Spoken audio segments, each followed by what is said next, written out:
Welcome back to Old School Sports and our Out of the Park Baseball 24 playthrough of the Cincinnati Reds.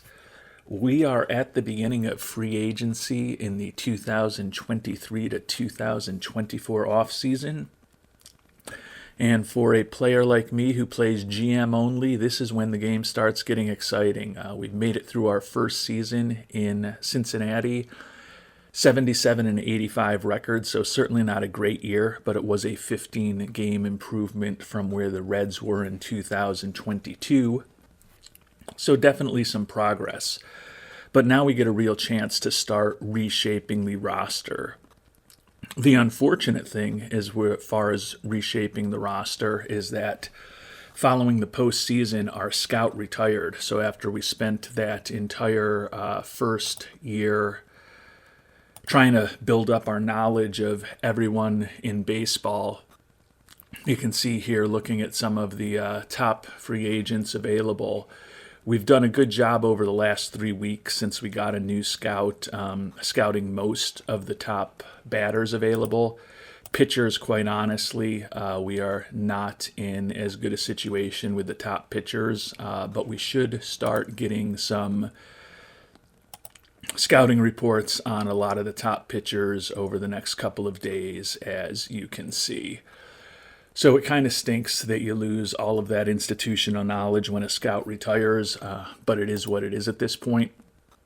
Just one more complaint about scouting, though. Since I do like a lot of the new features of the game, and obviously I'm a big fan of OOTP based on the amount of time that I play it, and that I have this channel largely devoted to OOTP, doesn't mean that I can't give feedback. And although I do love the new international amateur free agents, we're getting ready to run our second international amateur free agent training camp here in the month of November. And given that we've had a scouting change, it's really disrupted us. When we came out of the October scouting camp, and this was the exact same list of players, we had strong relationships with 4 players and average relationships with 3 players. And there were also 2 players where we already had average scouting accuracy. So you can see that by having a new scout on board, our relationships are weaker, our scouting accuracy is weaker. Certainly not great timing for us with the first camp being run before our scout retired, and now the second of the 4 camps that we can run happening with a new scout. Most troubling to us is that Jorge Guerrero, who is an incredibly interesting prospect, you look at his bat alone, you look at the good personality, and then you notice, oh, this guy could also be an excellent starting pitcher. So he is by far the most interesting prospect in the draft. And a month ago, with our previous scout, we had a strong relationship with him rather than a weak relationship with him. And we already were up to average scouting accuracy rather than very low scouting accuracy. So we've definitely been damaged by the scouting transition, but it is what it is. But as I've said in previous series on OOTP and previous times when this happens, it is a bit unrealistic that a huge chunk of your institutional knowledge of the major league, minor leagues, international, and amateur prospects just goes out of the door completely when your scout retires. It would be much more realistic if there was some kind of decay function on that information, but I'm sure that's a little more difficult to program, but put that on my list of requests for OOTP 25. We'll go ahead and run the practice here. And we now are a little better with average scouting accuracy on a good chunk of these players. We're up to an average relationship with Guerrero, but given that that relationship was strong not all that long ago, still not exactly where we want to be. But we've got another couple camps that we can run in December and January before it's going to be time to start making offers. So hopefully we'll be in a decent position to bring on some good international amateur free agent talent in a couple of months.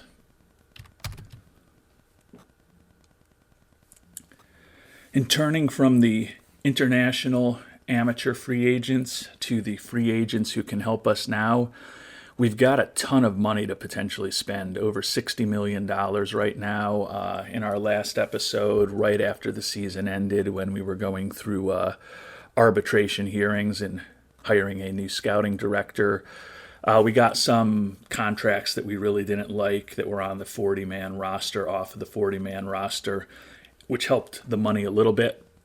Most importantly, we did get a $26 million boost in our budget from owner Robert Castellini, which certainly helped. And then Joey Votto, who we had a $20 million team option for next season on, opted to retire. We were not going to exercise the option anyways, but this made it a much smoother and kinder transition for him. He had a rough year last year, batted .198 and had a WAR of negative 1.3. So in addition to getting that money off of our books, just replacing him with a replacement level player for this 2024 season that's upcoming will also likely be a step in the right direction for the Reds. Looking at our team statistics from last year, we were generally in the top half of the league in most offensive categories. So certainly replacing Votto with, as I said, at the very least a replacement level player is probably a step in the right direction. So I don't feel like we need to spend tons of time on our offense this offseason. Certainly if we can find more effective defensive players, that would be helpful. But the pitching staff is our huge focus. We were in the bottom third of the National League in every pitching category except for strikeouts. Starter ERA was 11th, bullpen ERA was 12th, runs allowed were 12th. Just a really ugly pitching staff for us. So that is the most obvious area of improvement for us in this offseason, potential improvement more accurately. And given the amount of money that we have available, there's really one player who's going to be the key to this offseason for us, in my opinion. And it's going to be whether or not we can land Aaron Nola. You see, we only have average scouting accuracy on him right now, but tomorrow we should be up a nice notch. But you look at his pitching profile, and more importantly, you look at what he did last season when he was 20-5 with a 3.48 ERA, highest quality start percentage in the National League. And adding a pitcher like him to our staff would certainly be a huge asset. He's also a popular player, high work ethic, high intelligence, good influence in the clubhouse. Give us a nice boost in fan interest since he's extremely popular, extremely popular locally. And when you look at the rest of the starting pitchers who are available in free agency, there's just nobody else who's going to move the needle potentially as far as performance as Nola will. Now, the issue, as it always is money.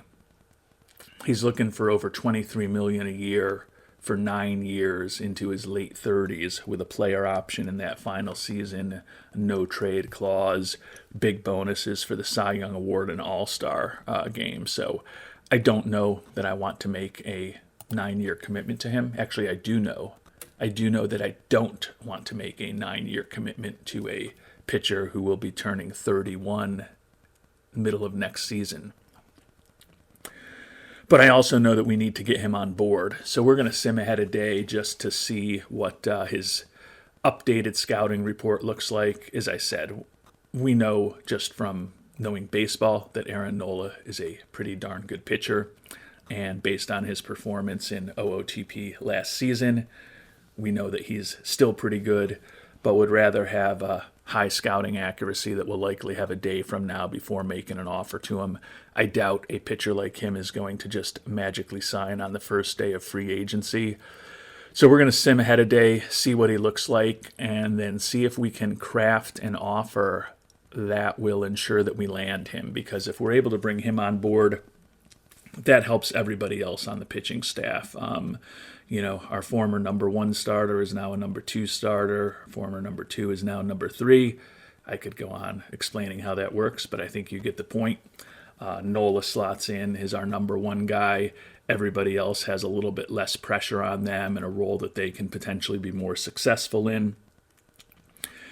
And hopefully it builds upon itself. So we certainly could be looking at the trade market for another big-time pitcher as the offseason moves along.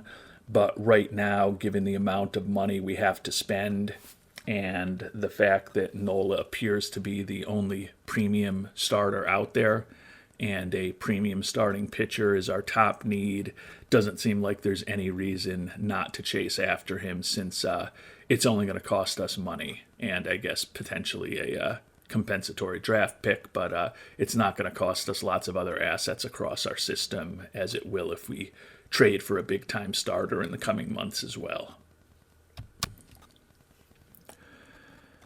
And we've got our scouting report back on Nola now. Above average but not elite stuff. Innings eater that can pitch deep into games. Not the worst assessment ever. Honestly, his makeup doesn't look materially different, which we weren't really expecting for an established starting pitcher like him. Plus stuff, good enough movement, excellent control, and a 5-pitch arsenal led by a pretty good fastball. Doesn't throw incredibly hard, low to mid-90s. Has those intangibles that we like to see. The fans will be happy to bring him on board, so he will put some fans in the stands also. So I think we definitely need to make an offer to Aaron Nola to attempt to convince him to come join the Cincinnati Reds.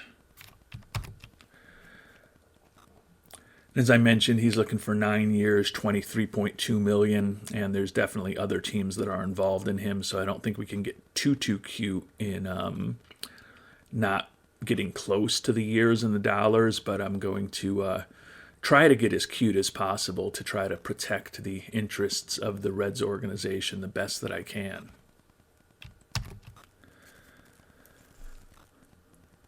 All right, we've got a deal that we're thinking about offering Nola. As I mentioned, he's looking 9 years, $23.2 million, player option in the final season. We're coming back at him with 6 years, average of $21 million a year, team option in that 6th season. It is front-loaded, which he would prefer, and given the amount of money we have to spend this season, we would prefer also, since I don't think I'm going to be signing another free agent nearly as expensive as Nola. So the $21 million average comes from 30 and then 24 the first 2 seasons and then 18 after that. Have bumped up his Cy Young and his All-Star bonuses modestly. We kept in the no trade clause, even though we'd prefer not to. We could lose a draft pick and additionally some international bonus pool by signing him, but I think we've got to make a run at him. I don't even know whether this deal will have him engage and think about it, or whether he's going to say, no, I want more years or more dollars. But there's only one way to find out, and that's to ask him for a response.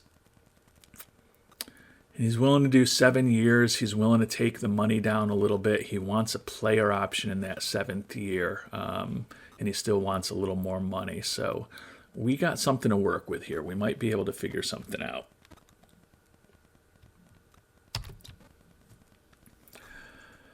All right, I think we're coming back with an offer that I'll at least consider. We've gone up to the 7 years that he wants, although it is still a team option rather than a player option in that 7th year.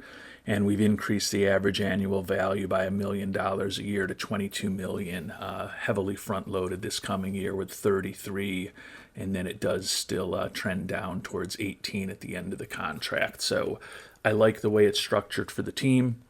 Presumably Nola will like the way it's structured with a lot more money up front in his pockets. Don't know if it's going to be good enough because he was looking for another $800,000 a year, and he also wanted that player option in the final season. But I think it's certainly worth putting in front of him. He's playing hardball. He really wants that player option in the final season, so I guess we're going to have to give it to him. Hopefully we can structure things similarly so it's a little less money, and hopefully the player option is the big thing that he's really focused on.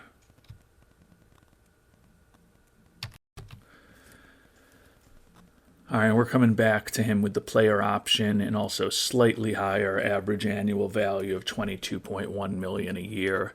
I would think that he will at least think about this. Actually, we'll also go back and give him the slightly higher bonuses for Cy Young and All-Star. I don't know how much that's going to factor into his decision making, but we want to make this as compelling as possible for Nola, and he's willing to think about it.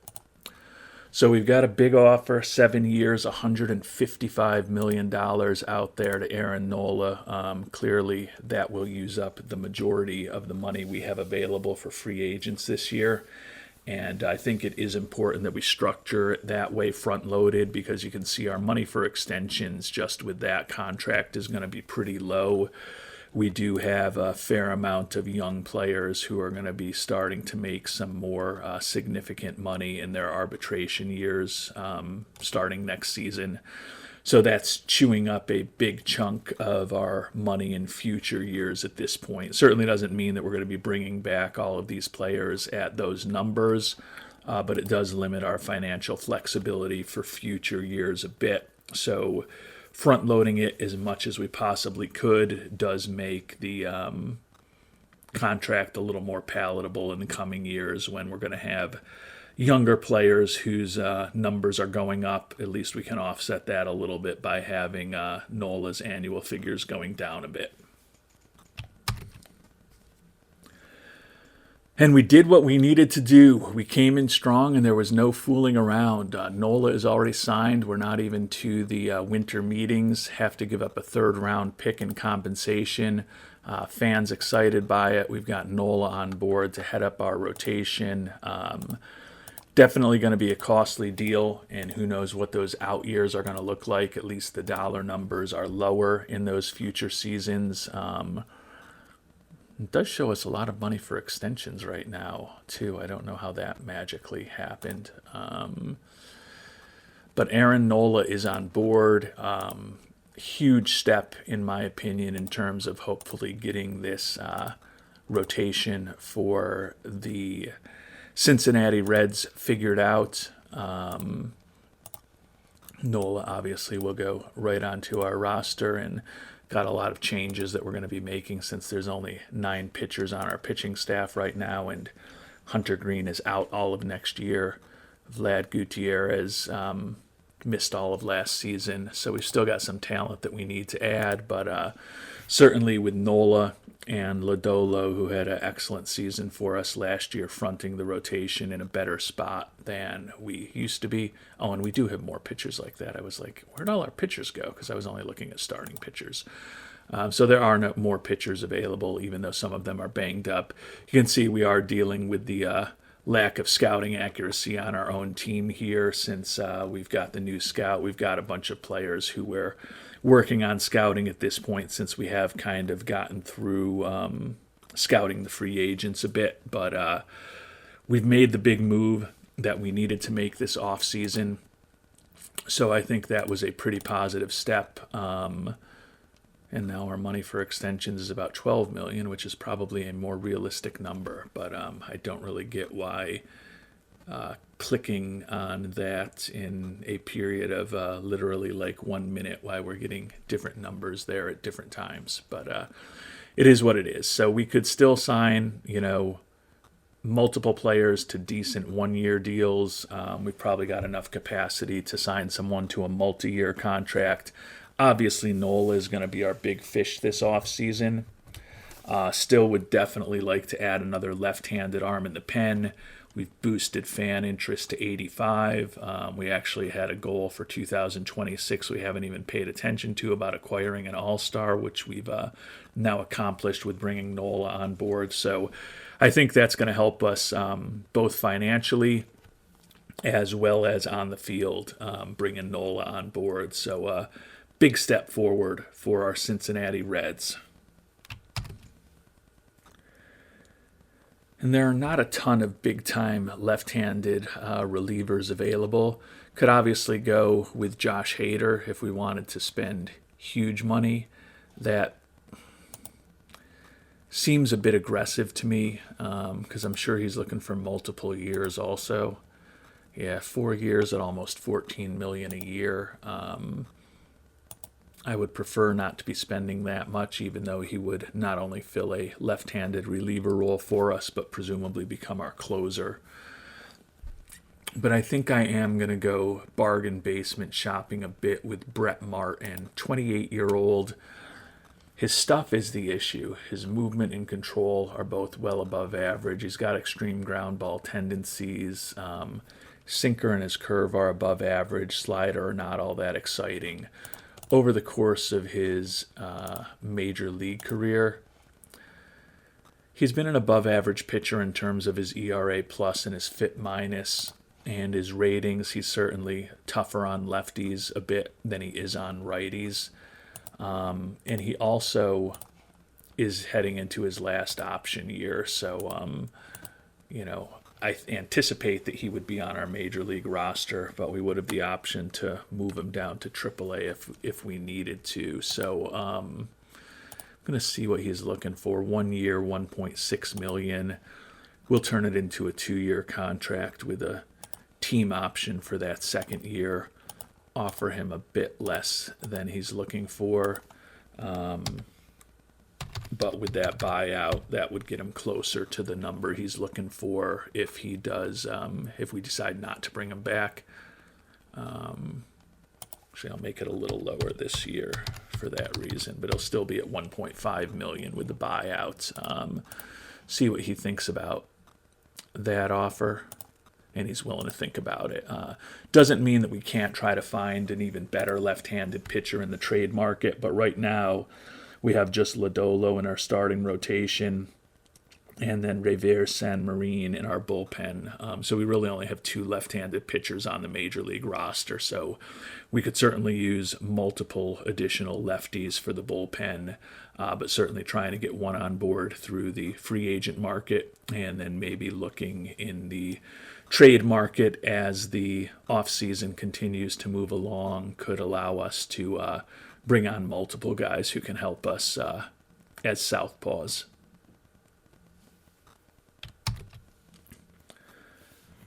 Another area that it may be time to look for some help in is backup catcher. We've got Tyler Stevenson as our starter. We brought on Stubbs in a trade to be a potential backup. Our backup from last year, Kurt Casale, is on the market. He's a bit above average defensively, captain personality, which we like. Hit .258 last year, above average in terms of his OPS plus and his WRC plus. Looking for about $3.8 million. If we wanted to go better defensively for our backup, we could certainly bring Austin Hedges on board. Just the batting stats over the course of his career with that 186 batting average over 2,200 at-bats and a 0 WAR player for the course of his career, although he was the OOTP darling when catcher ability was somewhat overpowered in OOTP 21 into OOTP 22. Certainly that great catcher ability would help our pitching staff this year. There's no doubt about it. But that offense is just brutal. Interesting decision. But when I look at Stubbs, he's pretty similar to Casale in terms of catcher ability, his overall offensive profile. He doesn't have the great personality for the clubhouse that Kurt Casale does. But other than that, they're similar players. Obviously, Stubbs' arm is better. So that kind of tells me if I want something different on the team, maybe I do go with Hedges as the backup catcher. But before I decide, I'm also going to see if maybe there's somebody we can make a trade offer for. I don't think I want to go at the top end of the market with Darno, Caratini, Grandal, and then Shimizu, the Japanese import, who looks like he's excellent defensively. Love that home run bat, but he's also looking for $17.5 million a year. And he wants 14 now at this point, over 5 years. The Giants have already made him an offer for a guy who's going to be 33 years old before the season even gets underway and has never played in the U.S. before, it seems a bit aggressive for me to chase after him.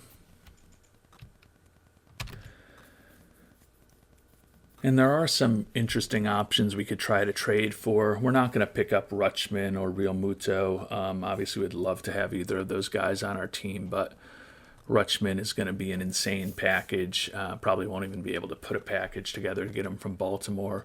Real Muto is just making too much money. But Joey Bart and Shea Langoliers could fit the bill. Both 26-year-olds, pretty good defensively, captain personality in the case of Bart. So we're going to go and at least request a scouting report on him. He was just traded last year from San Francisco to the Angels, so the Angels clearly want him, but he did end up only starting 11 games for them after he was traded, and he wasn't injured, so he became their backup catcher, so maybe they would be willing to move on from him. Langoliers, also very good defensively, like the home run power. I think he would be harder to extract from the A's, but we're going to scout both of those guys. Certainly there's plenty of options right out there right now on the free agent market, or to potentially try to trade for to strengthen potentially our backup catcher position. And obviously with some of these guys coming on, it could definitely be more of a timeshare with Tyler Stevenson, or given that a Bart or a Langoliers is probably better defensively, maybe that lets Stevenson move into a role where he spends a little bit more time as a designated hitter, first baseman, corner outfielder even.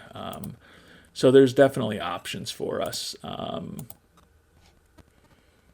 And we'll feel better about knowing what those options are when we get some scouting reports back. Speaking of scouting reports, time to take another look at international amateur free agents since we've moved into December. We're going to just run through this exact same crew here, try to continue building relationships with these top players. So we're going to run the practice.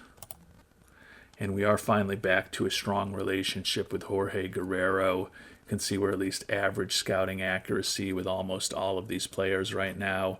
Very strong with the right fielder, Jesus Canchola, but he's probably one of the weaker of the prospects out there, unfortunately. But definitely hope to have some options when we can start signing these guys next month. We've still got a lot of scouting that's going on in terms of free agents, in terms of players in our own organization, trying to get to know them. But we are also, and you can see we're 2 to 3 weeks out on Bart and Langoliers right now, but they're not free agents. So presumably if we're going to trade for them, that's not going to be the end of the world to wait a little bit longer. But certainly want to also spend some time scouting all of the international amateur free agents. So looking at all of the batters, we will request a scouting report on all 100 of them.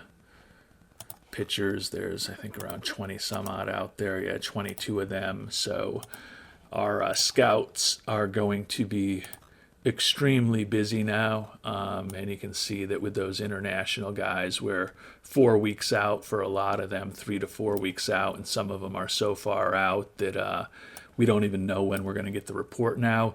It is only December 6th, and we've got until January 15th, so hopefully by the time we get there, we will have an updated scouting report on everybody, but certainly has not been a perfect scenario here, having to basically start rescouting everything over these last few weeks. And the Reds got some great news in the draft lottery. We were supposed to be picking 9th. We moved all the way up to 4th in the upcoming draft. So that's going to mean we're going to probably need to send a little more money aside. Actually, our recommended draft slot amounts are lower. That doesn't really make sense to me. Well, we did lose the 3rd rounder, but still that 4th pick is going to be pretty expensive. We'll see if that might need a day to adjust.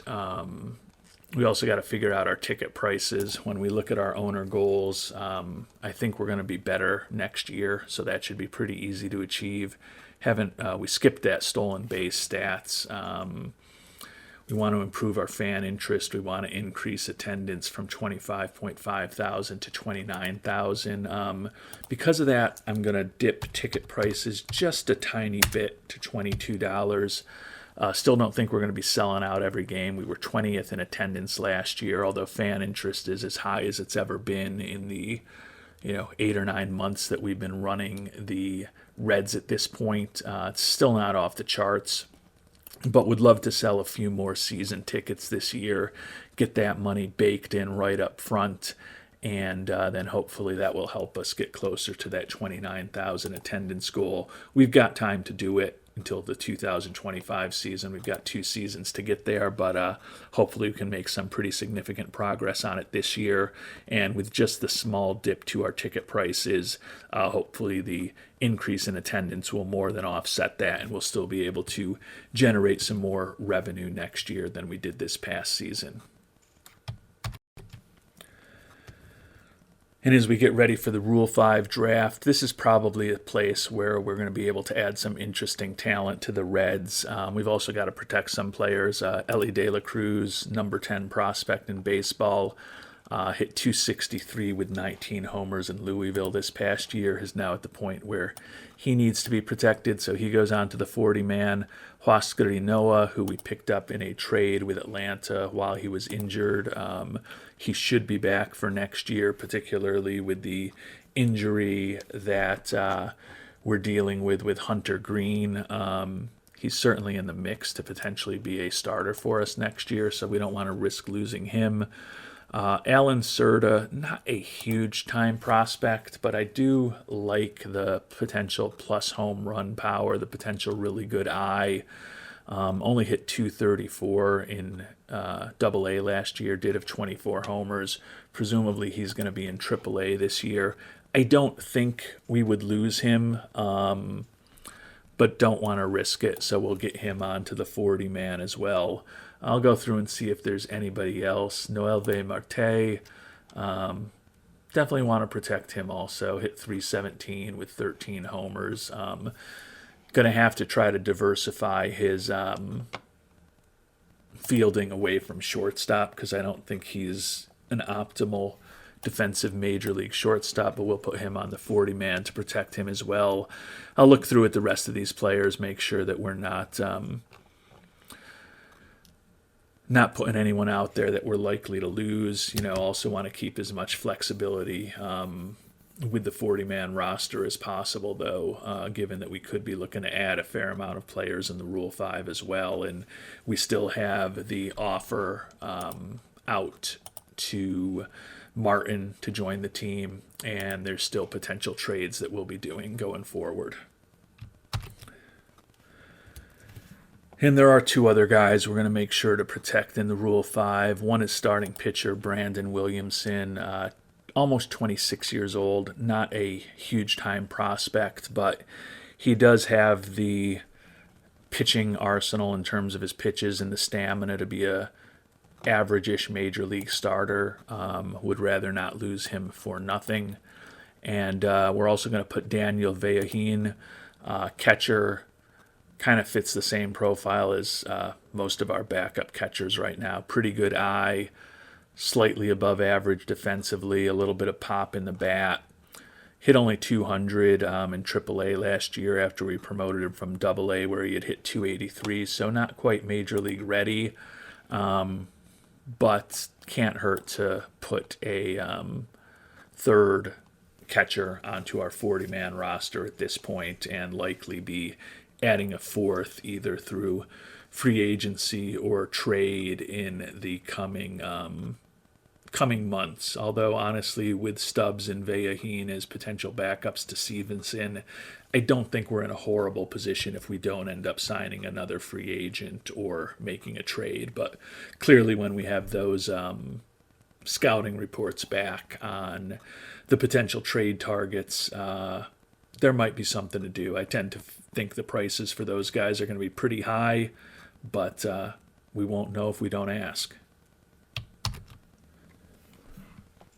And we've gotten a scouting report back on a player we mentioned at the end of the last episode, international free agent Sin Ping Su from Taiwan.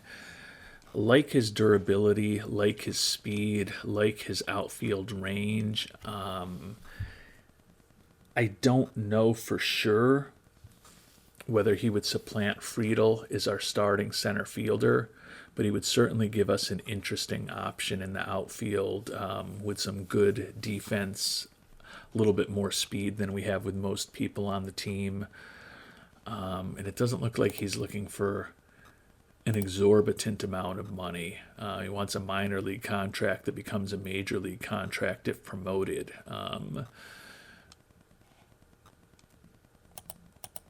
I don't know that I want to give him that kind of money to set the precedent that that's what he's going to be getting paid.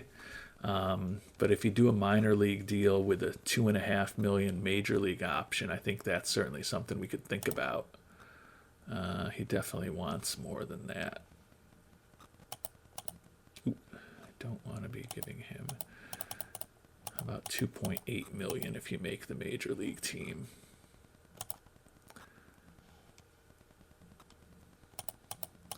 $3 million's as high as I'm going to go, dude. So,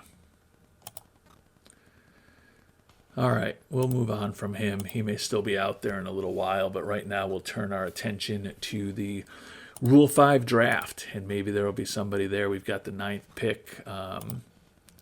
Get the draft started and see what's out there. Some pretty high potential outfielders. We're still on the center field screen right here. The issue, of course, is that our scouting accuracy is putrid at this point because we obviously haven't had time to scout every player who's going to be in this Rule 5 draft. So we're definitely flying a little bit blind.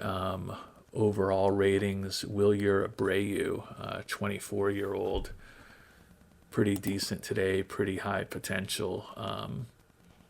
Wouldn't be the worst guy in the world to add. Did hit 347 in AAA last year after hitting 296 in AA, combined for 33 homers between the two levels. Hard to see why the Red Sox would have left a guy like this out there. Now, granted, his bat may not be as good as we think it is, but he certainly looks like a interesting potential prospect. Taking a look at the pitchers who are available, Justin Brule. We need a lefty. Was only in AA last year, but obviously has been in the majors before over the course of his major league career with the Dodgers. He hasn't been a horrible pitcher, a little bit below average in terms of his WAR. His FIP minuses have not been stellar. But he certainly looks like he could have some really interesting stuff against left-handed pitchers, or left-handed batters particularly. Just a crazy arsenal for a reliever. Certainly doesn't have the stamina to start. And obviously our scouting accuracy on him is only average. But given that lefty is a hole that we need to fill in our bullpen, Brule is certainly an interesting candidate. But as I talked about, I also really kind of think Wilyer Abreu is interesting. Joshua Mears is younger. Our scout thinks he's got the highest potential of anybody, like that home run power, similar defensive player to Abreu. So there's definitely options out here. Scouting director recommendation. He doesn't think we should do anything. So, I'm not going to listen to that. I'm going to definitely bring Brule into camp. And hopefully if we see that some of those outfielders are still available, we may do something there. Can't hurt to bring these kind of guys into camp. This catcher, Pablo Aliendo, actually don't hate his defense. Probably will bring him into camp also. I mean, he's coming out of AA, so he's got a big jump to make the majors. But right now, Wilyer Abreu, coming off of a monster season, split between AA and AAA, certainly will bring him into camp. So we're going to go ahead and draft him. Move on to the third round. We could probably get our pick of anybody at this point. I'm guessing there's not going to be a lot of other players that people are fighting for. Third baseman Ronnie Mauricio. Not horrible. Not a huge position of need for us with the youth that we have. Kyron Paris, shortstop. I like the range. Interesting potential bat. Has not hit much in 2023. He was on the interstate in both AA and AAA. And we're low scouting accuracy on him. Right now, Pablo Aliendo, though, another catcher we can at least bring into camp. We'll go ahead and draft him. Where are we in terms of the 40 man at this point? We've got to be getting close. 38. So we could conceivably be sending some of these players back in relatively short order as we make some trades and or sign some additional free agents. But it can't hurt to at least kick the tires on a lot of these guys, particularly because our scouting accuracy is low. We could be really getting a diamond in the rough here with some of these players, and we're too blind to what the scouting reports actually are to even know it. Victor Vodnik has spent some time in AAA 2 years ago. AA this past season, was pretty effective at both levels. Certainly looks like he could be a reasonably effective reliever. We're going to bring Vodnik into camp also. We're going to go ahead and draft him. I think that's it. A lot of these other guys are kind of duplicates in the case of Mears of what we've already picked up. In terms of Abreu, but a catcher, an outfielder, and a couple of pitchers into camp. I think that's a good Rule 5 draft for the Cincinnati Reds. And we know that we are hoping to, and we're at 39 right now, and we are hoping that we will hear back from Martin imminently. He already favors our offer, so that would be the 40th player on the 40-man roster at this point. So there's really no point in picking another player at this point, since we'd likely just be sending him back, hopefully in a few days when we get Martin signed.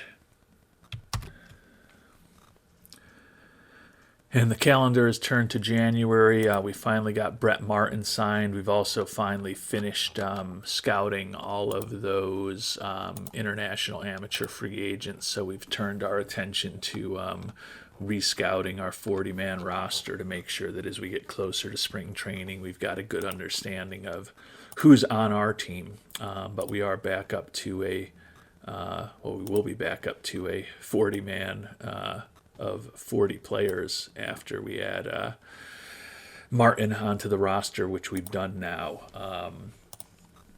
So we've still got time to make some trades. We still obviously have got money to bring on some more talent.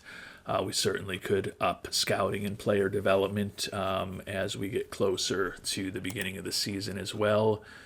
Does seem that our recommended slot amounts are lower than anticipated. I want to have the flexibility built into the budget in case we want to overbid on that first round guy, since we do have the 4th pick in the draft. And I think I am going to at least put in placeholders to move our scouting and development budgets both up another notch in the right direction. They'll both be $7 million higher than they were a year ago.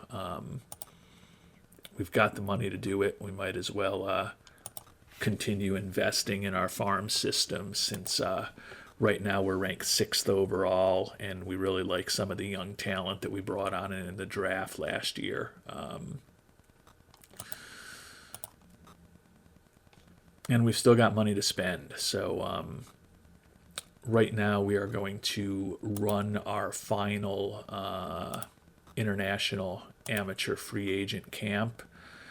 I think we're still kind of targeting the same guys. We're going to invest most of our scouting and relationship building into these top prospects. I think I will go through and just kind of see if there's any lower rated players that might have some potential that we've built a decent relationship with over time that maybe we want to move into camp, but not anticipating that we're going to make a lot of changes. And we're going to go ahead and keep the exact same crew, run our final practice with the international amateur free agents, see if we can turn a few more of these strong relationships into very strong relationships, particularly with Guerrero, where average scouting accuracy on him would like that to be a notch higher, but still view him as a potentially generational type of prospect with his ability to not just hit, but also pitch at an extremely high level. Obviously, league interest in him is pretty high at this point, too. But we'll run the practice, and we are up to a very strong relationship with Guerrero and high scouting accuracy at this point. Still view him as a 5-star prospect. I think that bat could be incredible. He's got pretty good range for an infielder. His error and his arm are not exceptional, but there's still definitely some value there with that range. At 6'4", he could be a gold glove type first baseman, certainly. But then we've also, look him as a guy who's got potential to be an above average major league starter. So he's a very interesting option. I think it's going to end up costing a lot more than $1.1 million to really get him on board. But certainly if we're able to get him anywhere in that neighborhood, that would leave us with money to hopefully sign another player or two off of this list. And then if we have to pivot, hopefully we get at least one, if not two, of the players on this list that we think are some of the highest potential guys out there. And if we do end up having to pivot after that to some of these guys that we just haven't scouted quite as well, we'll add a few bodies into our organization and hope that with good coaching and some good luck, maybe we can turn some of these more lightly regarded players that we don't know as much about into players that will contribute at the major league level at some point in the future.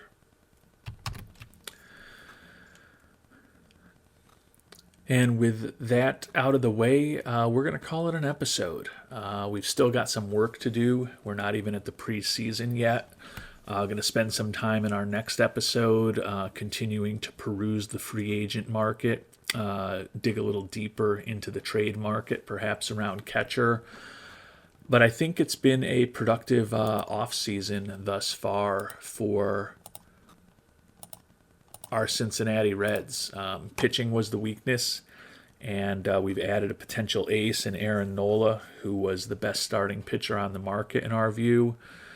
We've added a couple lefties in terms of Justin Brule from the Rule 5 and Brett Martin in free agency, who could play pretty prominent roles in our bullpen. Haven't done as much as far as the everyday players, but our offense was already pretty good. We did add Stubbs and Aliendo as potential backups to Stevenson. We made the trade with the Red Sox for Mountcastle in our previous episode. And we've got Abreu potentially on board also as another guy in the mix for outfield. So other than Nola, we haven't made any earth-shaking type of moves, but I think the roster is certainly in a better place than it was 9-10 months ago when we took the team over. And we still have got money to make it better over the next few months before the season gets started. It's only January 8th, so preseason doesn't begin for 3 weeks. We're still a month and a half away from spring training beginning and still almost 3 months from the regular season. So there's a lot of time to improve this team. I think the fan interest is really helping us. You can see, even though we lowered that ticket price a bit, or in part because we lowered that ticket price a bit, and in part because we've really been focused on fan interest, we're set to more than double the number of season tickets that we're going to sell this coming year, and attendance per game and revenue per game both potentially could be significantly improved from a year ago, which would be a huge step in the right direction for this team. So I feel like things are coming together well. If you've got thoughts on what we should do over the remainder of the offseason, would love to hear them in the comments down below. If you're still watching at this point and you aren't a subscriber, would sincerely appreciate it if you subscribe to the channel as well. Help us hit our goal of getting to 1,000 subscribers. Until our next episode, thank you so much for watching, and hope you have a great day.